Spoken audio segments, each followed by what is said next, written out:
Hello, welcome to World Talks here on TVP World. I'm your host, Marie Kato. Over the weekend, a massive Russian missile and drone barrage battered Kyiv, killing 10 and leaving Ukraine warning it has run out of Patriot interceptors. Meanwhile, Ukraine has retaliated by striking deep inside Russia, hitting the Engels air base, a Saratov oil refinery and a major logistics hub. As regional spillover concerns growing following recent airspace violations in Poland and Romania, we ask, what is Washington's response? I'm joined now by Stepan Rusyn, program coordinator at the Transatlantic Dialogue Center. Hello, and thank you so much for joining us. Hello, thanks for having me. So this weekend has been tough for Ukraine. Russia has rained down with ballistic missiles on Kyiv, prompting Zelensky to say that missile interceptors are urgently needed. How urgent is the situation from your perspective, given that Europe is doing its best to support Ukraine? It's extremely urgent. If we take a look at the statistics over July and June of what missiles and drones did Russia use to attack Ukraine and what percentage of them was intercepted, the situation with ballistic missile interception is maybe one of the worst in the whole course of the war. There were attacks when out of 30 ballistic missiles, only one was intercepted, and it's all because of the shortage of Patriot missiles, and those are the only ones that proved to be effective against ballistic targets. So there are not many ways Ukraine can protect itself. So one where Europe is trying to keep up is the French-Italian system SAMP-T, which allegedly has to shoot down ballistic missiles as well, but so far undergoing improvements to be really effective against Iskander and S-400 missiles. And there were talks on localizing production of Patriot missiles in Ukraine to try to increase production, which is now around 600 missiles per year. And this overall global production would not be even enough to cover only Ukrainian needs, not saying about the American needs and the needs of the American allies. So there are long-term solutions, there are short-term solutions that Zelensky is now trying to convince European partners and the US to give more missiles from the stockpiles. But unfortunately, the stockpiles are already quite low, so there are not big hopes that there will be an opportunity to protect itself on the defensive side by being by having your own Ukrainian stockpiles of Patriot interceptor missiles full. So President Trump has done a U-turn on the Patriot missile systems for Ukraine. Now, I wanted to ask for your opinion. A, does this surprise you? And B, what do you actually think happened in Ankara at the NATO summit?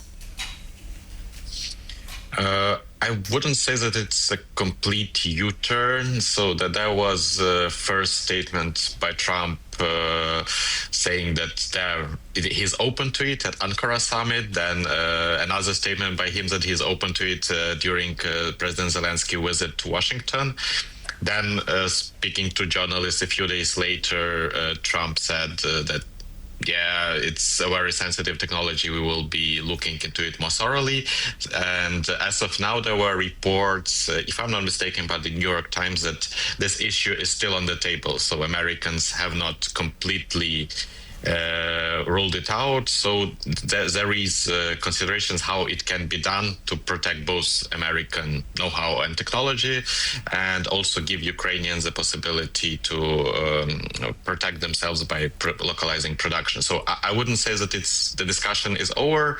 It's more about details, and as we have already experienced over the first Trump administration, now the second Trump administration, the public statements can be contradictory, but when American partners try to convince the US that this is the strategies that works in the interest of the US, and we can see in this case that the things are moving, and we should not be that too much focusing on the public statements.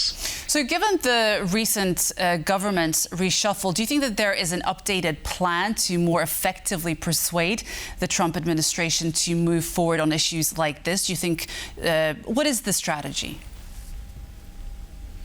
So the current strategy is try to sell the idea that US can profit from Ukraine's drone technology. So the main project in the US-Ukrainian relations right now is a drone deal that the Secretary of the National Security and Defense Council of Ukraine is responsible for, Rustem Umerov.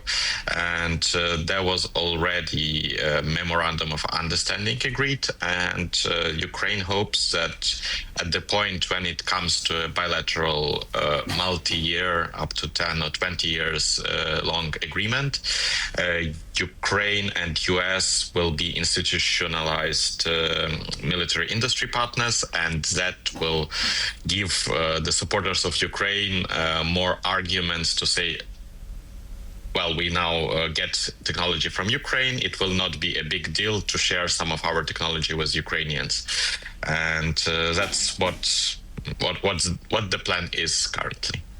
Now, I wanted to turn to this week's events. Media reports now suggest that the Moscow restaurant explosion was targeted at the commander-in-chief of Russia's aerospace forces. What are your comments following these reports? Is this part of a broader strategy, Ukrainian or Russian? Is there more to this than meets the eye, perhaps? It's difficult to say who is in charge of this explosion and what were the aims of people who did it. As of now, neither Ukraine nor any actors inside of Russia took responsibility for that. There are only allegations at the Russian Telegram channels that it's supposedly to be Ukrainians. Now, Ukraine has been targeting the Wildberries warehouses. What are your thoughts about how effective this is as a development of the Ukrainian tactic of attacks upon the Russians?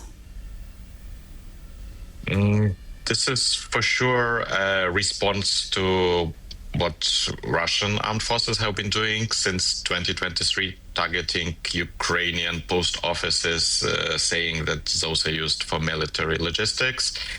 Ukraine also has enough of evidence that Wildberries and Ozon and other Russian retailers are actively supporting the Russian war and helping to supply the Russian armed forces via their own logistic nodes. So this is a way to put pressure on Russian logistics and also to put pressure on the Russian economy, given that those retailers are two the biggest ones and have a really substantial share of the Russian commerce.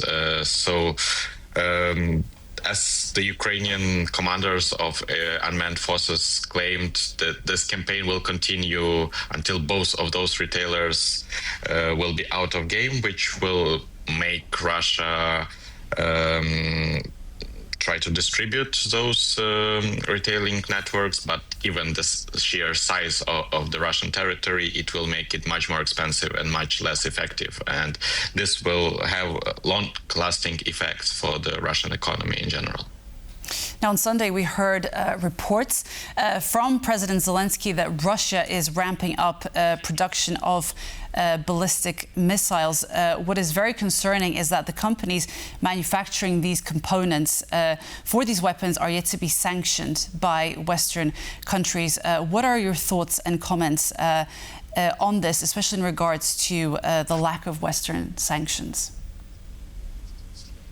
As far as I remember, there are 49 factories and enterprises that are part of Iskander production chain, all of them in Russia, and there are more than 10 of them that are still not on sanctions list, and that's something that Ukrainians trying to communicate to our Western partners that all enterprises, even if they are civilian, if they are part of Iskander production, it's already at least dual use, if not military-focused industry. So here there are two ways. One is increasing sanctions, but not sure if that will yield results before the next winter, which where Russians will for sure try to knock out Ukraine's energy sector via ballistic missiles, or there has to be some kinetic action against those Russia-based Iskander factories. And this is something we saw earlier this year with the attack on Kremny L in Bryansk region with Storm Shadow missiles. And I guess that's something that Ukrainians will try to convince Western partners to get more means to try to destroy the supply chain before Russians will stockpile enough of missiles to destroy the energy infrastructure in winter. Okay, Stepan Rusyn, Program Coordinator at the Transatlantic Dialogue Center. Thank you so much for joining us today. Thank you for inviting. And that is a wrap for World Talks. Thank you so much for joining us here on TVP World, and make sure that you stay with us for much more news and updates throughout the day. Goodbye.